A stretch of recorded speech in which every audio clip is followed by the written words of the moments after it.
வணக்கம் ஃப்ரெண்ட்ஸ், இந்த வீடியோவில் நம்ம என்ன செய்தி பார்க்க போகிறோம்னா, முதல்வர் விஜயினுடைய விவகாரத்து வழக்கு இன்று மீண்டும் விசாரணையில் ஆன்லைன் விசாரணை நிராகரிப்பு. நேரில் ஆஜராகுவாங்களா? இணையதளத்தில் வைரலாகும் செய்தி. வாங்க என்ன தகவல்னு பார்க்கலாம். முதன்முறையாக நம்ம சேனலை பார்க்குறீங்கன்னா சப்ஸ்கிரைப் பண்ணாதவங்களாம் சப்ஸ்கிரைப் பண்ணிக்கோங்க.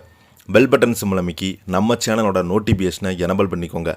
நாங்கள் போடுற வீடியோ எல்லாமே உங்களுக்கு உடனுக்குடனே வந்து சேரும். வாங்க என்ன தகவல்னு பார்க்கலாம். தமிழக முதலமைச்சரும் தமிழக வெற்றி கழகத்தின் தலைவருமான விஜயினுடைய மனைவி சங்கீதா தாக்கல் செய்த விவகாரத்து வழக்கு செங்கல்பட்டு குடும்ப நல நீதிமன்றத்தில் இன்று ஆகஸ்ட் 7ஆம் தேதி மீண்டும் விசாரணைக்கு வருகிறது. தமிழக முதலமைச்சர் தமிழக வெற்றி கழக தலைவருமான விஜய் அவர்களுடைய விவகாரத்து செய்தி சமீப காலமாகவே மிகப்பெரிய ஒரு அதிர்ச்சியை ஏற்படுத்தியது. கருத்து வேறுபாடு காரணமாக தனித்து வாழ்ந்து வந்த நிலையில் விஜய் தனக்கு விவகாரத்து நிரந்தர ஜீவானுசம் வழங்க கோரி சங்கீதா 2025ஆம் ஆண்டு டிசம்பர் 24ஆம் தேதி செங்கல்பட்டு மாவட்டம் நீதிமன்றத்தில் மனு தாக்கல் செய்தார். பிப்ரவரி 26ஆம் தேதி நடைபெற்ற விசாரணை போது இந்த வழக்கு செங்கல்பட்டு முதலாவது குடும்ப நல நீதிமன்றத்தில் மாற்றப்பட்டது. ஜூன் 15ஆம் தேதி நடைபெற்ற விசாரணையில் போது பாதுகாப்பு மற்றும் பிற காரணங்களால் ஆன்லைனில் ஆஜராக இருதரப்பு வழக்கறிஞர்களும் அனுமதி கோரினாங்க.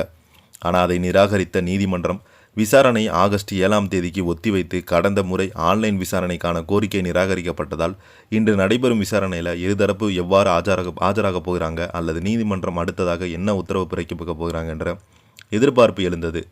இந்த நிலையில் பார்த்தீங்கன்னா இன்னைக்கான இந்த வழக்கு தொடரும் என எதிர்பார்க்கப்படுகிறது. விஜய் அவர்களும் விஜய் மனைவி சங்கீதா அவங்களும் என்ன சொல்ல போகிறார் என்று தமிழ்நாடே காத்து கொண்டிருக்கிறது.